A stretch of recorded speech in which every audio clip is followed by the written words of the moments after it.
శ్రీరామ్, జై శ్రీరామ్. మొన్ననే మనం అద్భుతమైన అయోధ్యలో భవ్యమైన దివ్యమైన రామ మందిర నిర్మాణం జరుపుకొని ఆ ప్రాణ ప్రతిష్ఠా కార్యక్రమాన్ని వీక్షించి ఆ లైవ్ లో కంటతడి పెట్టిన వాళ్ళు ఎవరెవరు ఉన్నారో ఒక్కసారి ప్రతి ఒక్కళ్ళు. అసలు మన జీవిత కాలంలో అట్లాంటి ఒక సన్నివేశాన్ని మనము చూస్తామా అని అనుకున్న వాళ్ళు కోట్లాది మంది, లక్షలాది మంది, వేలాది మంది ఉన్నారు. చూసి తరించాము అని భావించే నెక్స్ట్ జనరేషన్ వాళ్ళు చాలా మంది ఉన్నారు.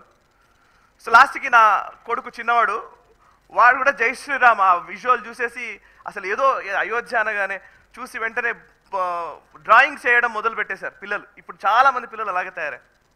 సో నేను యాక్చువల్లీ దీని మీద బేస్ చేసుకొని ఒకసారి అయోధ్య అనే దానికి ఉన్న ప్రాధాన్యత ఏంటి, అసలు అయోధ్య యాత్రలో అక్కడ అయోధ్యలో ఉన్నటువంటి ముఖ్యమైన స్థలాలేంటి, నిజానికి ఇంత పెద్ద ఆలయాన్ని నిర్మించడం అనేది దేనికి సంకేతం, దీనివల్ల భారతదేశ ఆర్థిక పురోగతికి ఏ విధమైన సహకారం అందుతోంది, ఇట్లాంటి అంశాలను బేస్ చేసుకొని ఒక ఎకానమీని దృష్టిలో ఉంచుకొని నేను ఒక ప్రెజెంటేషన్ సిద్ధం చేశాను.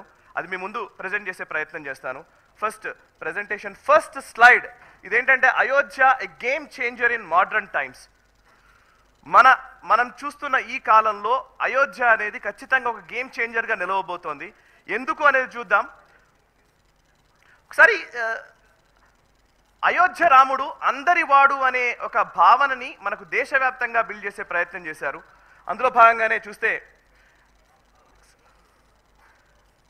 మొత్తం 5 లక్షల గ్రామాలు, 4 లక్షల బ్రిక్స్ అక్కడ నుంచి అన్ని ప్లేసుల నుంచి, అంటే మన దేశంలోని అన్ని ప్లేసుల నుంచి ఇటుకలు అక్కడికి వెళ్ళాయి. కరసేవలో పాల్గొన్నటువంటి చాలా మంది ఇటుకల పైన జై శ్రీరామ్ రాసి పంపించినవన్నీ అక్కడికి వెళ్ళాయి.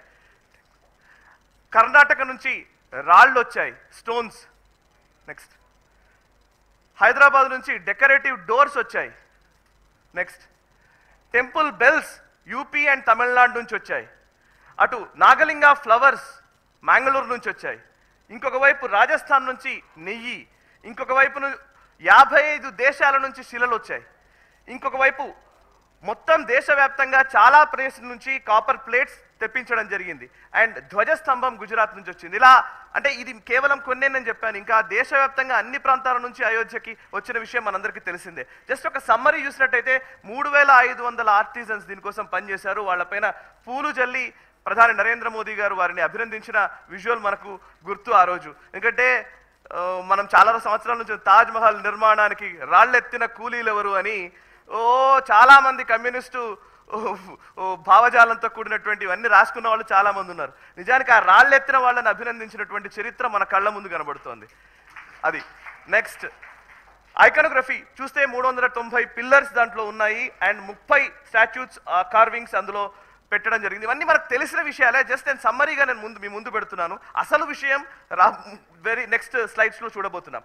అండ్ ఇంకోటి ఏంటంటే ఒక ఆలయాన్ని నిర్మించాలంటే టెక్నాలజీని ఎంత బాగా వినియోగించుకోవచ్చు అనేది అయోధ్య విషయంలో మనకు కనిపించింది.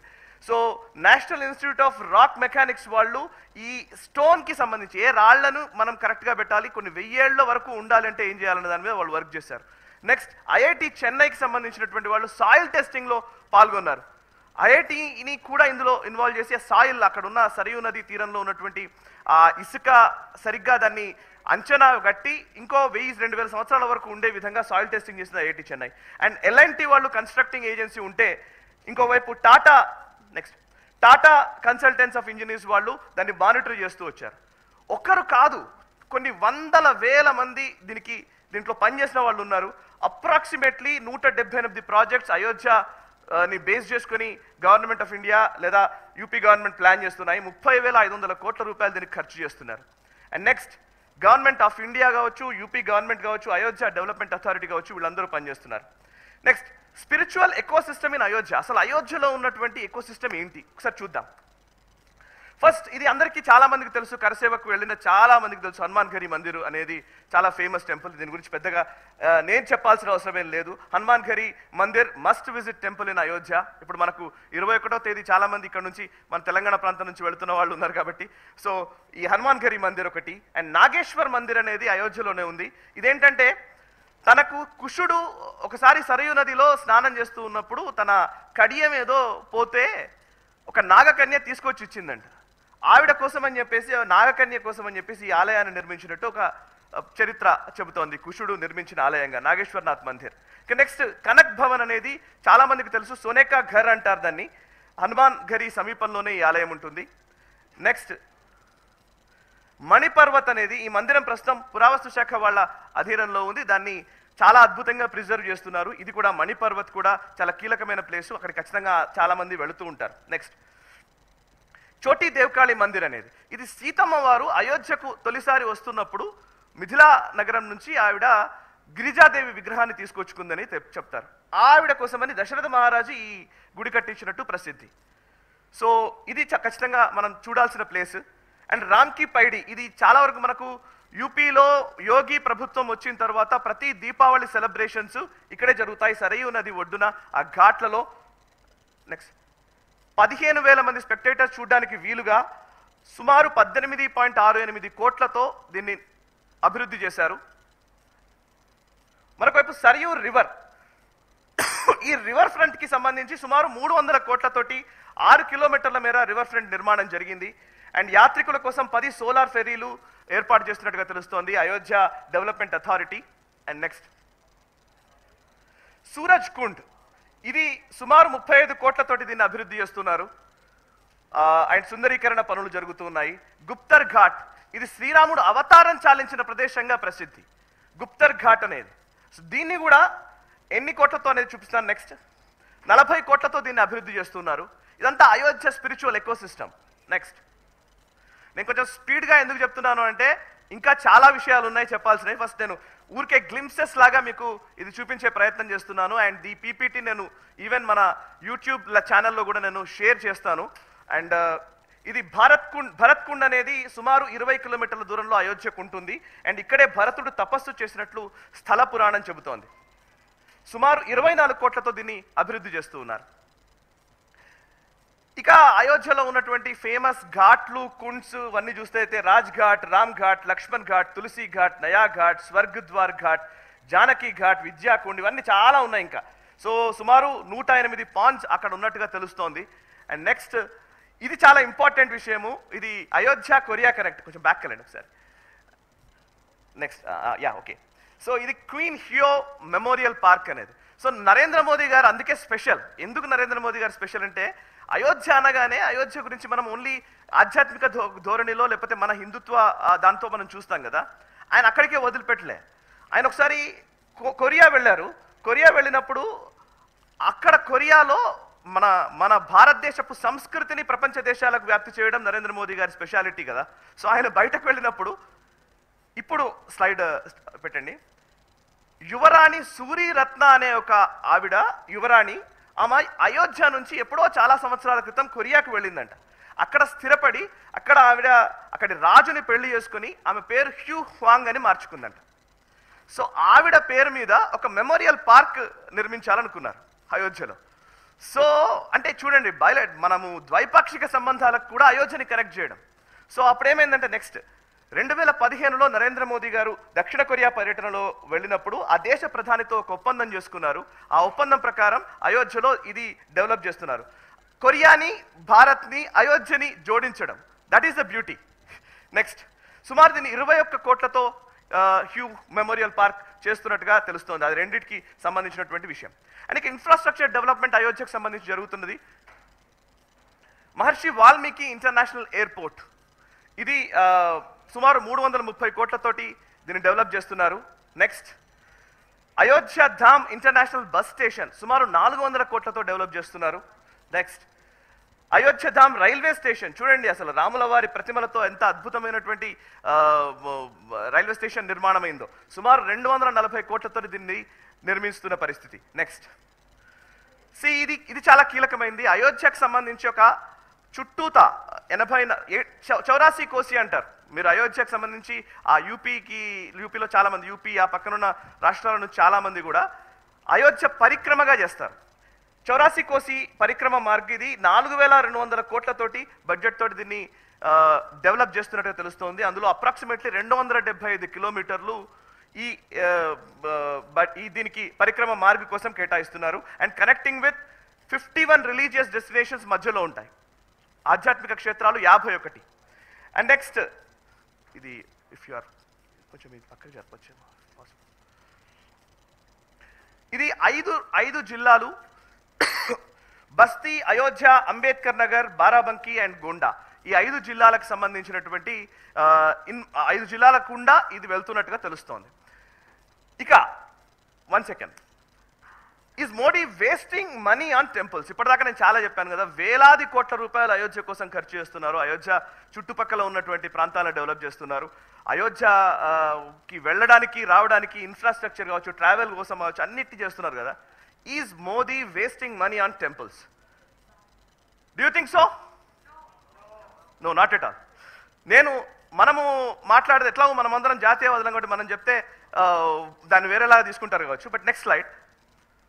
అల్ జజీరా వాడు చెప్తున్నాడు, నేను కాదు. అల్ జజీరా కావాలని ఆ ఒక్క క్లిప్పింగ్ నేను పెట్టాను, ఎందుకంటే అల్ జజీరా అనేది వి ఆల్ నో అది ఎట్లాంటి వాతావరణాన్ని క్రియేట్ చేయాలనుకుంటుందో. Al Jazeera says that better future India's Ayodhya sees business boom with Ram temple launch అని వాళ్ళు ఒక స్టోరీ రాశారు. ఆ స్టోరీలో ఏంటంటే డిఫరెంట్ సెక్టర్స్కి సంబంధించినటువంటి ప్రజలతోటి వాళ్ళు మాట్లాడి కొన్ని ఇంటర్వ్యూస్ తీసుకొని వాళ్ళ అభిప్రాయాల్ని రిపోర్ట్ చేశారు. అందులో ఒకటి ఏంటంటే ఇక్కడ చూడొచ్చు మీరు, కమల్ కౌశల్ అనే వ్యక్తి అక్కడ ఒక ఏదో యుటెన్సిల్స్ కొన్ని పరికరాలు అమ్ముకునేటువంటి ఒక చిన్న షాప్.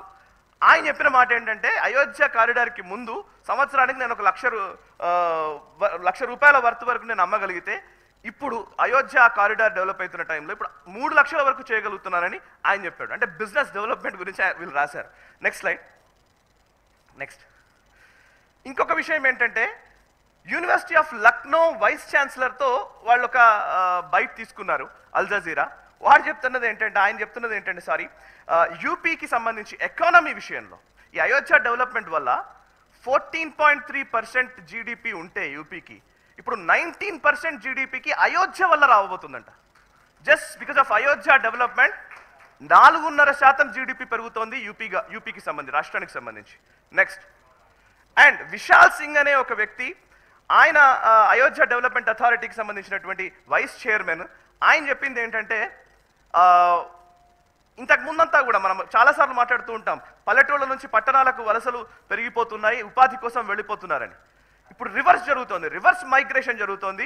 అయోధ్య చుట్టుపక్కల ప్రాంతాల్లోకి బయట ఎక్కడో స్థిరపడ్డ వాళ్ళు అనేక మంది, లక్షలాది మంది రిటర్న్ అయోధ్యకు వస్తున్నారు. రివర్స్ మైగ్రేషన్ జరుగుతుంది అనేది ఆయన చెప్తున్నమాట. నెక్స్ట్, ఇక మరొక వైపు స్పిరిచువల్ టూరిజం. ఈ ట్రావెల్ కంపెనీస్ ఏం చెప్తున్నాయి అనేది ఒకసారి నేను చెప్తాను. ట్రావెల్ కంపెనీస్ ఓన్లీ అయోధ్య గురించి చెప్తున్నమాట. మేక్ మై ట్రిప్ మనందరికీ తెలిసిందే. Make my trip CEO Rajesh చెప్తున్న మాట ఏంటంటే, సుమారు 5x అంటే 5 రెట్లు 4 రెట్లు ఈరోజు అయోధ్య గురించి సెర్చ్ పెరిగింది. మేక్ మై ట్రిప్ వాడిచ్చిన నంబర్ ఇది. నెక్స్ట్, అండ్ గౌరవ్ పట్వారి అనే వ్యక్తి క్లియర్ ట్రిప్కి సంబంధించినటువంటి విపి వైస్ ప్రెసిడెంట్, ఆయన ఇచ్చింది ఏంటంటే 6% క్లియర్ ట్రిప్లో సెర్చ్ పెరిగిందంట అయోధ్యకు సంబంధించి. నెక్స్ట్, అండ్ థామస్ కుక్కి సంబంధించినటువంటి వ్యక్తి రాజీవ్ కాలే అనే వ్యక్తి ప్రెసిడెంట్, ఆయన కంపెనీకి సంబంధించి, ఆయన చెప్తున్నది ఏంటంటే 300% ఇంక్రీజ్ కనబడుతుంది ఓన్లీ బేస్డ్ ఆన్ అయోధ్య. అది కూడా యూపీలో చాలా ప్రాంతాలు ఉన్నాయి, బట్ అయోధ్యను బేస్ చేసుకొని పెరిగిందని ట్రావెల్ కంపెనీస్ చెప్తున్నమాట. అంటే ట్రావెల్ పెరుగుతోంది అక్కడికి వెళ్ళేవాళ్ళు. ఈ స్లైడ్కి ఎందుకు చెప్పానంటే, నేను నెక్స్ట్ స్లైడ్లో కనిపిస్తుంది. ధ్రువ్ శృంగి అనే వ్యక్తి చెప్తున్నమాట, యాత్రకు సంబంధించి 70% సర్చ్ బుకింగ్లో పెరుగుతోందని.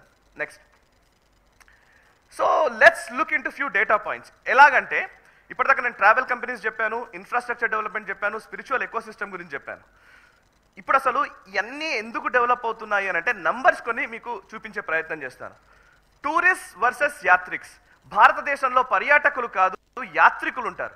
మనం యాత్ర చేయడం అనేది ఈ రోజు మొదలైంది కాదు, కొన్ని వందల వేల సంవత్సరాల నుంచి మనకు జరుగుతున్నదే.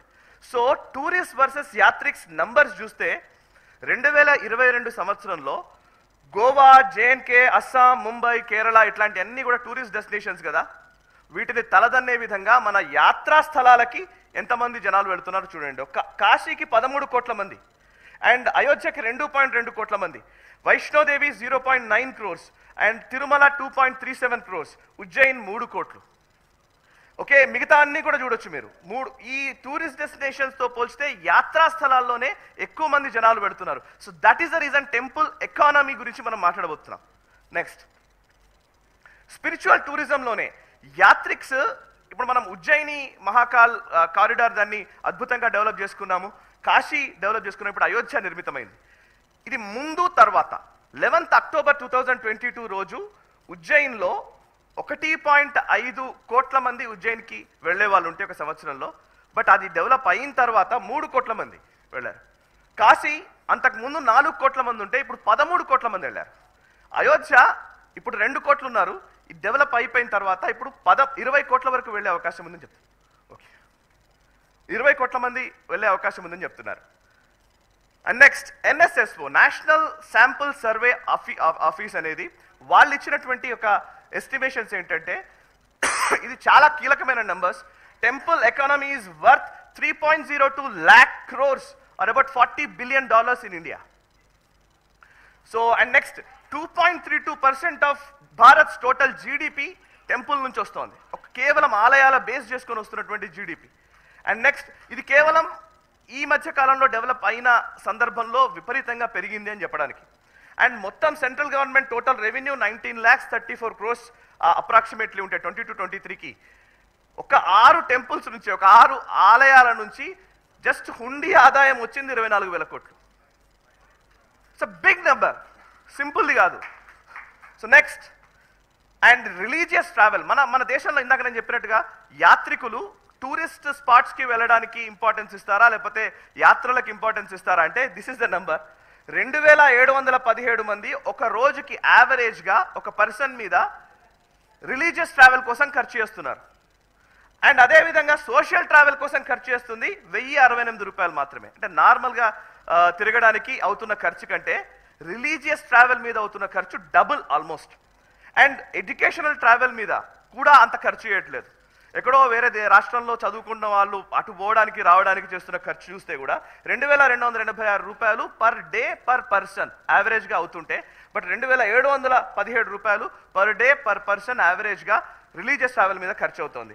టోటల్ రిలీజియస్ ట్రావెల్ వచ్చేసి 1,316 కోట్లు ఒక రోజుకి భారతదేశ వ్యాప్తంగా ఖర్చు అవుతుంది. ట్రావెల్ పర్పస్, అది కూడా ఓన్లీ కేవలం యాత్ర కోసమే. And next, total religious travel వచ్చేసి 4.74 లక్షల కోట్ల రూపాయలు పర్ ఇయర్ ఖర్చు అవుతుంది. ప్రస్తుతం ఇప్పుడే కేంద్ర మంత్రివర్యులు, భారతీయ జనతా పార్టీ రాష్ట్ర అధ్యక్షులు,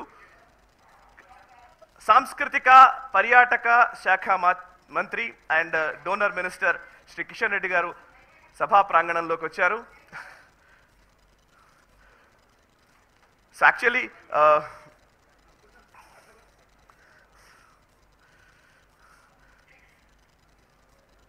సార్, భారతదేశ ప్రభుత్వానికి సంబంధించి కేంద్ర ప్రభుత్వం చేస్తున్నటువంటి టెంపుల్ ఎకానమీ సృష్టి గురించి ఒక చిన్న presentation, I'm just about to finish it sir.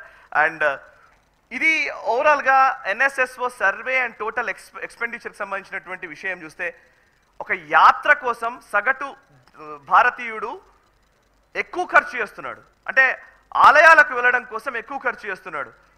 Education and social పర్పస్తో పోల్చితే కూడా, అంటే భారతదేశంలో మన ఎకానమీ టెంపుల్ చుట్టూతానే తిరుగుతుంది అనడానికి ఇది ఒక ఉదాహరణ. నెక్స్ట్ స్లైడ్లోకి వెళ్దాం. టెంపుల్ రెవెన్యూ ఇన్ డొనేషన్స్ చూస్తే, కేవలం డొనేషన్స్ రూపంలో వస్తున్నటువంటి టెంపుల్ రెవెన్యూ చూస్తే 5,450 కోట్లు అయోధ్యకు వచ్చింది, అది మనకు ఆల్రెడీ అందరికీ తెలిసిందే. తిరుమల 3,023 కోట్లు 2021 లెక్కలు ఇవి. 2,000 కోట్లు వైష్ణోదేవి, 4,100 కోట్లు అంబాజీ గుజరాత్లోని టెంపుల్, అండ్ ద్వారకాధీష్ 1,176 కోట్లు, సోమనాథ్ 1,205 కోట్లు, గోల్డెన్ టెంపుల్ 690 కోట్లు. టెంపుల్ ఎకనామిక్స్లో ఒక కుంభమేళా యూపీలో 1.2 లక్షల కోట్ల రూపాయల్ని గవర్నమెంట్కి ఆదాయ రూపంలో తీసుకొచ్చిందంట. Next, Tirupati temple richer than Wipro, Nestle, ONGC and Indian Oil. ఇది యాక్చువల్లీ నేను నిజంగా ఒక రకంగా ఈ స్టోరీని నేను కావాలని దాన్ని ఎందుకు పెట్టానంటే, వీటితో కంపేర్ కూడా చేయకూడదు అసలు. బేసికల్లీ ఆ స్టోరీ నాకు కరెక్ట్ కాదనిపించింది, బట్ స్టిల్ ఎందుకు పెట్టాను అని అంటే, ఇప్పుడు మనం మాట్లాడుతున్న ఇండస్ట్రీ డెవలప్మెంట్, మనం పెద్ద పెద్ద IT కంపెనీల గురించి, ఇండస్ట్రీస్ గురించి మాట్లాడేది ఎందుకు, ఉపాధి అవకాశాలు పెరుగుతాయని కదా. ఉపాధి అవకాశాలు ఇస్తారు అనే ఉద్దేశంతో రెడ్ కార్పెట్ వేసి మనం వెల్కమ్ చెప్తున్నాం కదా ఇన్వెస్ట్మెంట్స్కి. బట్ ఒక టెంపుల్ని బేస్ చేసుకొని వీటన్నిటికంటే ఎక్కువ మందికి ఉపాధి వస్తుంది అనడం కోసం ఇది నేను స్లైడ్గా పెట్టుకున్నాను. ఉపాధి అవకాశాలు పెరగడానికి కానీ, అక్కడ పూలు అమ్ముకునే వాళ్ళ దగ్గర నుంచి పళ్ళు అమ్ముకునే దగ్గర నుంచి అనేక రకాలుగా ఎకానమీ పెరుగుతుంది అనడానికి, అనేక రకాలుగా ఉపాధి పెరుగుతుంది అనడానికి టెంపుల్స్ ద్వారా జరుగుతున్నది. కాబట్టి కావాలనే ఇది నేను స్లైడ్ పెట్టాను. సో నిజానికి వర్త్ కూడా వాటి టెంపుల్స్ వర్త్ కూడా ఆయా కంపెనీల కంటే ఎక్కువే. సార్ మీకు ఎక్కువగా శ్రీనివాస్ గారికి తెలుసు ఈ ఇన్వెస్ట్మెంట్స్ వీటి గురించి. రెస్టారెంట్ కేఫ్ చైన్స్, ఇది actually this is not a good side నా దృష్టికోణంలో, బట్ స్టిల్ నెక్స్ట్ స్లైడ్. ఎక్కువగా టెంపుల్స్ ఎక్కడెక్కడైతే డెవలప్ అవుతున్నాయో, ఎక్కడెక్కడైతే ఆలయాలు నిర్మితమైనాయో అక్కడక్కడ ఈ మెక్డొనాల్డ్స్లు, డామినోస్, బర్గర్ సింగ్లు, సబ్వేలు వీళ్ళందరూ పోటాపోటీగా అక్కడ షాపులు తెరుస్తున్నారట. సో ఎందుకంటే జనాలు అక్కడికి వెళ్తున్నారు కాబట్టి అక్కడ కూడా కలుషితం చేస్తున్నారు. అది అసలు యాక్చువల్లీ అక్కర్లేదు. మనం దాన్ని అవాయిడ్ చేయాలి.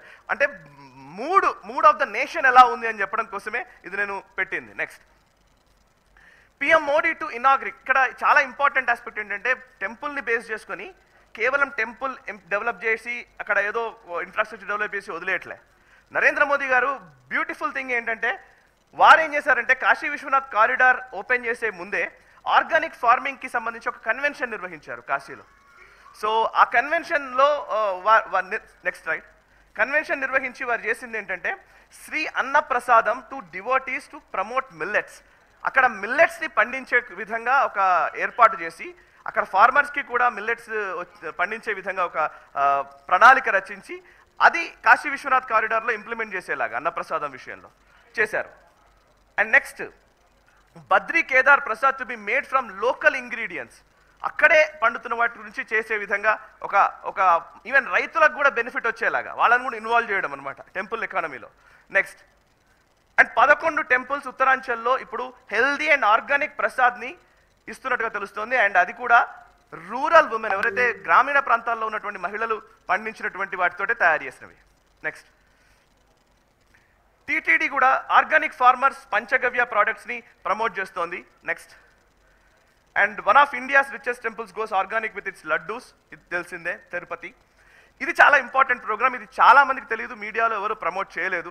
నిజానికి కిషన్ రెడ్డి గారు దీనికి సంబంధించి కూడా ఖచ్చితంగా వారి ఆధ్వర్యంలో కూడా ఈ కార్యక్రమాలు జరుగుతున్నాయని నేను అనుకుంటున్నాను. ఎందుకంటే వారు కేంద్ర మంత్రిగా గంగా భోగ్ అని అర్ధగంగా ఇనిషియేటివ్ని నరేంద్ర మోదీ గారి ప్రభుత్వం వచ్చినాక తీసుకుంది. నమామి గంగే ప్రాజెక్టులో భాగంగా గంగా ప్రక్షాళన ఇక్కడే జరుగుతున్న టైంలో ప్రక్షాళనతో పాటు ఆ పక్కనున్న వాళ్ళకందరికీ కూడా రూరల్ ఉమెన్ మహిళలతోటి ఆర్గానిక్ ఫార్మింగ్ చేయించి దాన్ని మిల్లెట్స్ను పెంచి మిల్లెట్స్ని ఎక్స్పోర్ట్ చేసే విధంగా, అదేవిధంగా టెంపుల్స్కి ఇచ్చే విధంగా ఒక గొప్ప కార్యక్రమానికి శ్రీకారం చుట్టారు. ఆ కార్యక్రమం అద్భుతంగా జరుగుతోంది కూడా. నెక్స్ట్, అందులో ఆర్థికంగాకి సంబంధించి వాట్ ఈస్ ఆర్థికంగా అనేది నేను మెన్షన్ చేశాను. నెక్స్ట్, అండ్ ఇందులో 5 M's. మోదీ గారు ఎప్పుడు కూడా ఏదో ఒక నంబర్స్ ఏదో ఒకటి చెప్తారనమాట. 5 M's అంటున్నారు. అందులో ఏంటంటే మా, మందిర్, మిట్టి, మహిళ और మోటా అనాజ్, మిల్లెట్స్. ఈ 5 M's ని దృష్టిలో ఉంచుకొని ఒక గంగా భోగ్ అనే ఒక కార్యక్రమాన్ని వారు స్టార్ట్ చేయడం జరిగింది. నెక్స్ట్, ప్రసాద్. ఇది కిషన్ రెడ్డి గారి ఆధ్వర్యంలో కూడా నిజంగా దేశవ్యాప్తంగా కూడా చాలా ఆలయాలకు ఇది ఉపయోగకరంగా ఉన్నటువంటి scheme. Pilgrimage rejuvenation and spiritual heritage augmentation drive Prasad పేరిట నిర్వహిస్తున్నారు.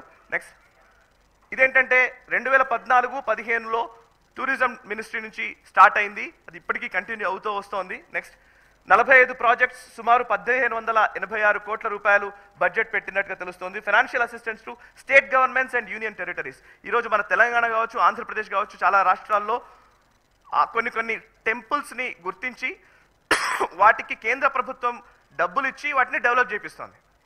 Next, earnings. ఇది చూస్తే రిలీజియస్ టూరిజం విషయంలో టూరిజం మినిస్ట్రీ నుంచి వచ్చినటువంటి డేటాను బేస్ చేసుకుని నేను ఈ స్లైడ్ రెడీ చేశాను. సుమారు 2021కి తో పోలిస్తే 22కి ఎంత గ్రోత్ ఉందో చూడండి. రిలీజియస్ టూరిజం విషయంలో వచ్చినటువంటి అర్నింగ్స్ 65,070 కోట్లు 2021లో వస్తే 2022లో 134,543 కోట్లు రిలీజియస్ టూరిజం ద్వారా వచ్చినట్టుగా తెలుస్తోంది. నెక్స్ట్, డొమెస్టిక్ పిల్గ్రిమ్స్, ఫారిన్ టూరిస్టులు ఎంతమంది భారతదేశానికి వస్తున్న వాళ్ళు కనబడుతున్నారని చూస్తే 2021లో 677 మిలియన్లు వస్తే 2022లో 1433 మిలియన్ల మంది డొమెస్టిక్ టు పిల్గ్రిమ్స్ వచ్చినట్టుగా తెలుస్తోంది. ఫారిన్ టూరిస్టులు 1.05 6.64 మిలియన్స్ ఫారిన్ టూరిస్టులు వచ్చారు. కిషన్ రెడ్డి గారే దీనికి మంత్రిగా ఉన్నారు. ఈ లాస్ట్ 1 ఇయర్లో టూరిజం ఎంత వేగంగా విస్తరిస్తోంది, ఎంత వేగంగా అభివృద్ధి చెందుతుంది అనడానికి ఈ గణాంకాలు నిజంగా ఉదాహరణ. Let's give a big round of applause to sir. Next. And spiritual tourism on the rise post the pandemic. మొన్న కరోనా తర్వాత విపరీతంగా పెరిగింది అని చాలా స్టోరీస్ ఉన్నాయి. ఇది బర్నాల్ స్లైడ్ అని పెట్టాను నేను కావాలనే. బర్నాల్ స్లైడ్ ఫర్ కామ్రేడ్స్ అని పెట్టాను. ఎందుకు బర్నాల్ స్లైడ్ అంటే డెఫినెట్లీ ఇప్పుడు చాలా మంది చాలా సంవత్సరాలుగా ఈ కమ్యూనిస్టులు కానీ వీళ్ళందరూ ఏం ఆడుతూ వస్తారంటే ఈ ఆలయాలకు డబ్బులు వేస్ట్ చేస్తున్నారు, ఈ శివలింగం మీద పాలు పోస్తే ఏమొస్తుంది, ఇట్లాంటి అన్ని వాదనలు వినిపిస్తూ ఉంటారు కదా. సో అందులో ఇప్పుడు కొత్త విషయం ఏంటంటే ఇందులో విపుల్ ప్రకాష్ అనే వ్యక్తి మేక్ మై ట్రిప్ కి సంబంధించి చీఫ్ ఆపరేటింగ్ ఆఫీసర్ చెప్తున్నాడు, beat Kedarnath or the Phuktal monastery trek travellers are seeking off beat spiritual experiences. జనాలు ఎలా ఆలోచిస్తున్నారు అనడానికి మూడ్ ఆఫ్ ద నేషన్ ఇది. నెక్స్ట్. ఆయన ఇంకొక ట్రావెల్ ఏజెన్సీకి సంబంధించినటువంటి వ్యక్తి చెప్తున్నది ఏంటంటే this sector has been growing rapidly with the younger consumer being highly interested in these tours. నిజానికి ముసలి వాళ్ళు మాత్రమే ఏదో జీవిత చర్మాంకంలో యాత్రలకు పోతారనేది కాదు. ఈరోజు యంగ్స్టర్స్ ఆలయాలకు వెళుతున్నారు, యాత్రలు చేస్తున్నారు. నెక్స్ట్. ఇంకొకటి ఇక్కడ రాశారు, travelling to spiritual destination is no longer perceived as the retired communities activity. Retired community చేసే యాక్టివిటీగా చూడట్లేదు జనాలు. యంగ్స్టర్స్ యాత్రలకు వెళుతున్నారు, ఆలయాలకు వెళ్తున్నారు స్పెషల్లీ. ఇది లాస్ట్ కొన్ని సంవత్సరాల నుంచే మొదలైనటువంటి ట్రెండ్. నెక్స్ట్. అండ్ యాత్రకు సంబంధించిన వాళ్ళు కూడా అదే చెప్తున్నారు, ఎన్ఆర్ఐ కస్టమర్స్ కూడా మన రిలీజియస్ ప్లేసెస్ చూడడానికి ఇష్టపడుతున్నారని. ఇందాక మనం నంబర్స్ చూసాం ఎంతమంది వచ్చారనేది. నెక్స్ట్. Yeah 1 second. బిఫోర్ 2014 ఏంటి, బిఫోర్ మందిర్ వహీ బనాయేంగే అనే నినాదం మనం ఇస్తూ వచ్చాం. బట్ నౌ మందిర్ వహీ బన్ గయా. ఇక్కడితో ఆగలేదు. Not just in Bharat, Modi inaugurates temple in Abu Dhabi also. First time in the Gulf country, ఒక టెంపుల్ ఇనాగ్రేట్ చేశాము. బంగ్లాదేశ్లో ఆలయాల్ని మనం రెనోవేట్ చేస్తున్నాము, వాటిని పునఃప్రతిష్ఠిస్తూ ఉన్నాము బంగ్లాదేశ్లో. రేపొద్దున పిఓజేకేలో శారదామాత కూడా రాబోతోంది. రేపొద్దున కాశ్మీర్లో మళ్ళీ ఆ పూర్వ వైభవం రాబోతోంది. ఆ దిశగానే అడుగులు పడతాయని కోరుకుందాం. నెక్స్ట్. మోదీ హైతో జై Shriram. And this is my presentation. Thank you very much. If any ఏదైనా తప్పులుంటే ప్లీజ్ క్షమించండి. ఆలయాల కేంద్రంగా ఆర్థికంగా ఇదేదో నష్టం అవుతోంది, ఆలయాలు కాదు, ఎడ్యుకేషనల్ ఇన్స్టిట్యూషన్ కట్టండి, హాస్పిటల్స్ కట్టండి, ఇవన్నీ మాట్లాడే వాళ్ళకి కేవలం మనం మాట్లాడితే సరిపోదు, వాళ్ళకి నంబర్స్తోనే చూపించాలనే ఉద్దేశంతో నంబర్స్తోనే ఈ ప్రయత్నం చేశాను. Thank you very much for your blessings. Yeah next. అంతే. So let's move on.